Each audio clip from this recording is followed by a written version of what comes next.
So my name is Philippe Bergeron. I am the mission director on AC3.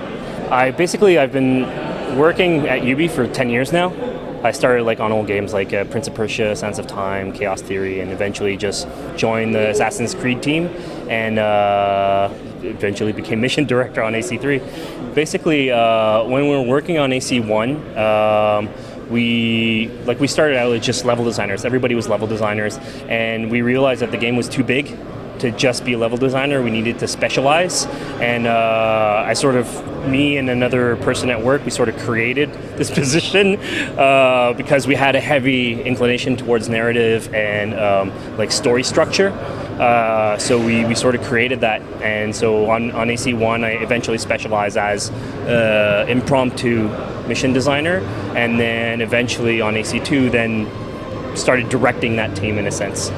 For me, the best missions, I'm biased. I work on all the missions in Acre in AC1, but for me, all the assassination missions per se, those were my favorite.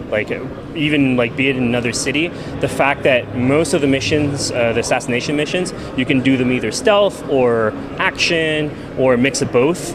For me, that was really, really interesting. It's something that we try and reproduce each and every time. So that was, for me, the highlights, the actual assassination moments.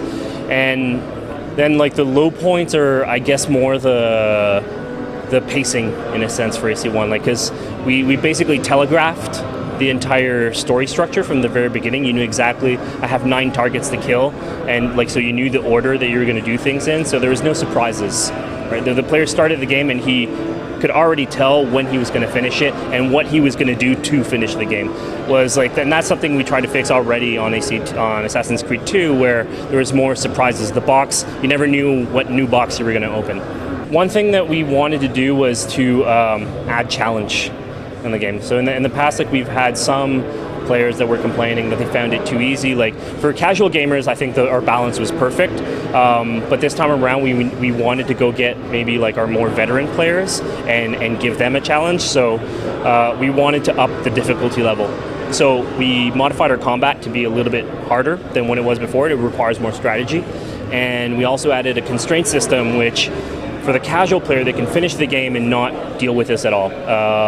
But for the player who wants to finish 100%, then you have to synchronize with your ancestor and do side objectives as you're doing the mission. So we'll do things like try and not get detected, or try and not kill anybody while finishing this mission. So that stuff is oriented towards giving you that extra challenge level. So that one, we have an in-house historian and Corey, and so basically both Corey and the historian listed out.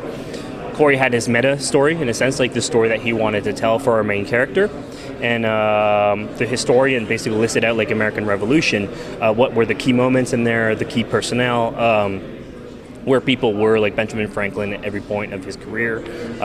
And so we basically put that stuff up on a board and try and correlate the two in a sense. And then on top of that, we always come in with ideas that we had on previous games for missions that we never got a chance to do because it was either too technically difficult or we just didn't have time. So we put all these things on a board and try and basically combine them together and see where it hits.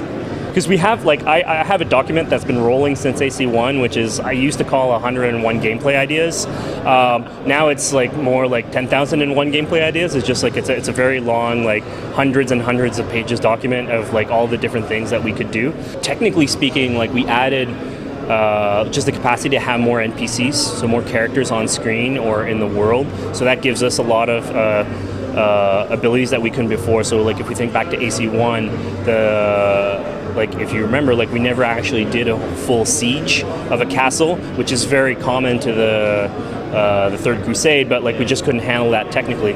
Now we could, in a sense. So and it was sort of a necessity for the time period that we chose, because the American Revolution takes place most often in very large open plains for all the main fights. We need to sort of recreate that, so there was a necessity there to up the amount of characters we could be using. So for us, that's a huge win.